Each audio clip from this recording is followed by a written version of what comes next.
Okay, we are diving deep today, setting the scene right here at the Arun Jaitley Stadium in New Delhi. It's Friday, October 10th, 2025. You can feel the heat rising. There's that buzz in the crowd, a real sense of anticipation. Hmm. Classic Delhi Test match feel. Absolutely. India won the toss. No surprise, they chose to bat first against the West Indies in this second test. The pitch, well, everyone's calling it slow and true. It looked like a batting day on paper. Yeah, perfect conditions, you'd think, for settling in. But this deep dive isn't just about the day's play, is it? It's really about unpacking one extraordinary innings. 23-year-old Yashasvi Jaiswal, he basically turned day one into his own show. Completely. Finishing unbeaten, 173 off 253 balls. Just incredible numbers. Incredible. But it wasn't just the score, like you said before we started. It was the journey within the innings, right? From looking, well, pretty vulnerable early on to absolute dominance later. A real masterclass. That's exactly what we need to dig into, that transformation. How does a player go from being under serious pressure, really tested by the new ball, to looking so utterly composed and, frankly, destructive by the close of play? Yeah. It's this performance, I think, that really starts putting him in conversations about, the greats, purely based on temperament and that ability to score big hundreds. Okay, so let's break down that first act, the morning session, call it the chess match under that clamming Delhi sun. Yeah. Jaiswal walks out, and you could immediately sense the quiet electricity, but also the pressure. Definitely. And the West Indies bowlers, Anderson Phillip and Verlaine and Jaden Seals, they really came out firing. They did. Hustled hard, found just enough early on, didn't they? A little bit of seam movement, maybe a hint of swing. The ball was just nipping off the seam a bit. Like a mischievous kid, as someone described it. Yeah, just enough to keep the batters honest on what looked like a pretty flat track otherwise. And it worked initially. Jaiswal looked edgy. He really did. I counted, I think, 3 proper plays and misses in that first hour. Not just tentative pokes. These were, full shots beaten outside. Of heart and mouth moments, for sure. Absolutely. And the Windies bowlers, they sensed it. They were consistently challenging that outside edge. It showed the difference, I think, between just surviving and actually dominating early. Yeah. He had to survive first. And it took immense patience. Thinking back now, with 173 not out next to his name, it's easy to forget how tight he was forced to be. His first run, a single, only came after facing 15 straight dot balls. 15. That takes some serious discipline when the ball's doing a bit and the crowd's waiting. Yeah, you got to block out that noise. He wasn't trying to impose himself then. He's just digging in, setting his terms very, very modestly. His first boundary eventually came guided through the slips. Almost felt like a release valve. It did, and it was quite a contrast to KL Rahul at the other end, wasn't it? Oh, completely different approach. Rahul looked, fluent from the get-go, finding the boundary, playing some lovely shots, including that trademark 6 he hit off the spinner, Kari Pierre. Right, classic Rahul elegance. Yeah, and in a way, maybe Rahul taking those early risks allowed Jaiswal that little bit of breathing room to just play himself in, play the long game. So that partnership was crucial. It got India through to lunch, 94 for 1. Jaiswal was still there, watchful, 40 not out, up 78 balls. Looked like they'd weathered the storm. They had, mostly. But then, just as you thought they'd cruise into the break, came the breakthrough. And it was a beauty from the bowler. Jamal Warrican. Yep, Warrican, the left armor. Got one to really grip. Commentators called it a ripper. Pitched, turned sharply, found the inside edge off Rahul, who was on 38, and popped up to short leg. Ouch. Right before lunch, too. Exactly. Yeah. Crucial timing. It just pierced that solid foundation they'd built and, create a bit of pressure going into that middle session. So Warrican's strike was significant. It meant India weren't totally comfortable at lunch. The question then became, who shores things up? Who builds on that start? And that responsibility fell onto Sai Sudharsan, another young gun, 23-year-old left-hander from Tamil Nadu. And this is where the game really shifted, didn't it? That middle session. The momentum change was, it was palpable. Totally. Sudharsan came in, looked composed, and alongside Jaiswal, they just took control. That partnership, 193 runs for the second wicket, it just completely made the afternoon session, India's, a really nice mix of caution when needed, but also real class. And Jaiswal, after lunch, it was like watching a different player almost. He definitely flipped the switch, as you often hear. But it wasn't reckless abandon, was it? It felt very calculated. Yeah, controlled aggression. Exactly. He'd spent that first session sort of testing the waters, seeing what the pitch and bowlers had. By the afternoon, he seemed to know exactly what was coming and where his scoring zones were.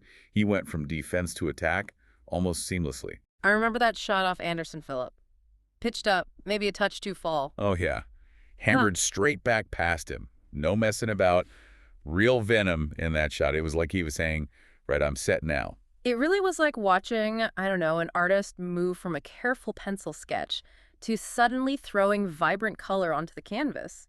He was standing taller, punishing anything short and wide with these fierce cuts.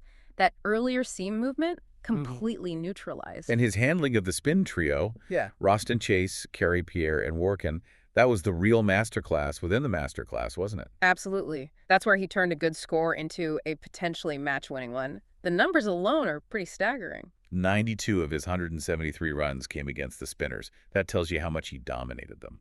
And how he did it was fascinating. It wasn't just boundary hitting, although there were 8 of those against spin. No, it was smarter than that. He used, what was it, 45 singles, just constantly rotating the strike, messing with the field settings, never letting them settle into a rhythm against him. So busy, but also so commanding. That's the hallmark, isn't it? Understanding test match, ebb and flow. When he wasn't hitting those sweeps over mid-wicket or lofting down the ground so elegantly, he was using those soft hands, the late cuts. Deceptively simple shots. Exactly. They don't look like much, but they just bleed runs and frustrate the fielding side. He clearly took everything he's learned about playing spin and just applied it perfectly there in Delhi. And then came the 100. 7th in Test cricket, reached in just 145 balls. The roar from the crowd must have been immense. Oh, definitely. And think about the company he's keeping. Only Sachin Tendulkar had more Test tons before turning 24. That's rarefied air. It really is. And seeing him reach the milestone, kissing the helmet badge, doing the heart-shaped gesture, it connects the huge statistical achievement with the sheer effort and emotion involved. It was a fantastic moment, pure class. Yeah. But there was also that bit of heartbreak happening at the other end around the same time. Yes, Sudharsan, he played so well. He really did, the perfect partner. Looked so set, but fell just 13 runs short of what would have been his first Test century. Out for 87 off 165 balls. Another good one from Workin got him.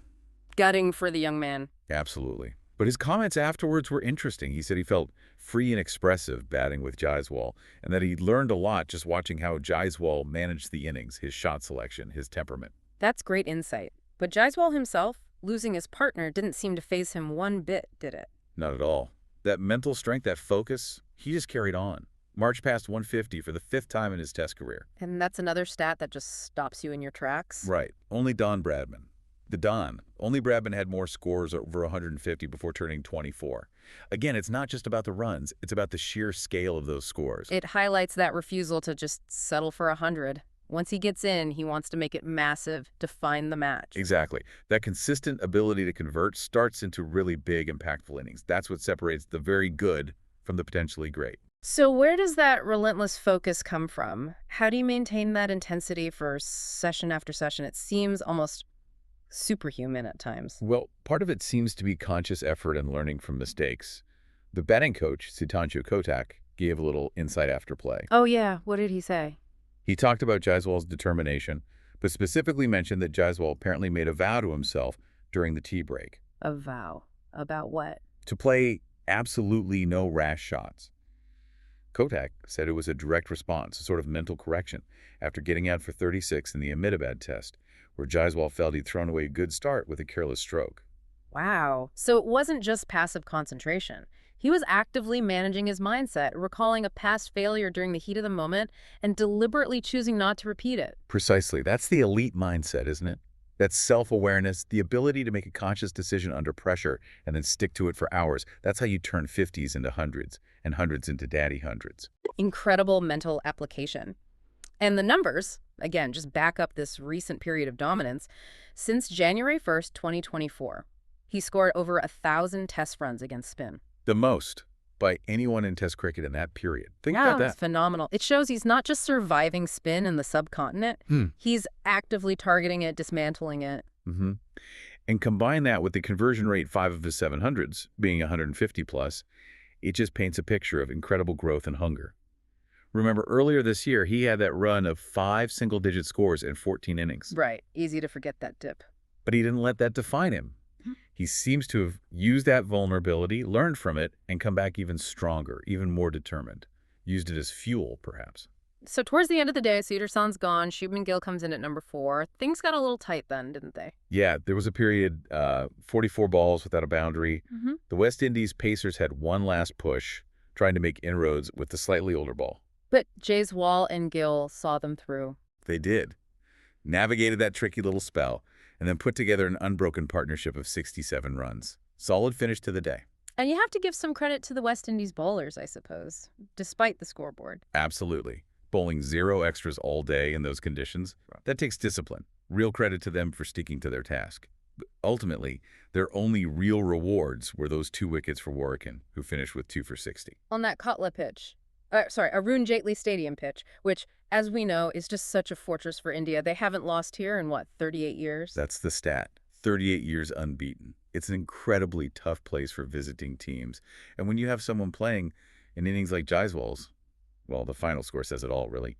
India 318 for 2 after 90 overs. Total control. So, wrapping this up, Jaiswal's innings today wasn't just runs on the board. It felt like a narrative, didn't it? Youth taking on pressure, those early nervy moments, transforming them into something poetic, strategic by the end. Yeah, that blend of leaves, and then laser-like drives, as someone put it. Darren Sammy, the West Indies coach, called Jaiswal's appetite incredible before the series. Today was proof of that hunger, translated into runs. Ruthless execution. And for you listening, what's the takeaway here? Perhaps it's that value of patience, getting through that tough, slow burn phase, weathering the storm, because that often lays the foundation for explosive results later on. Absolutely. It's a lesson in strategy, application, and sheer mental fortitude. Building an innings block by block. Couldn't agree more. Total application, technically and mentally. Indeed. And look, the story isn't finished yet, is it? India are 318 for 2. Jaiswal's still out there on 173. As the shadows lengthen today, the big question hangs in the air. What happens tomorrow? Exactly. Does he push on for that maiden double century, really stamp his authority further? Or can the West Indies somehow find something special overnight and create a bit of drama on Saturday morning? The chase, the thrill. Yeah. It definitely continues.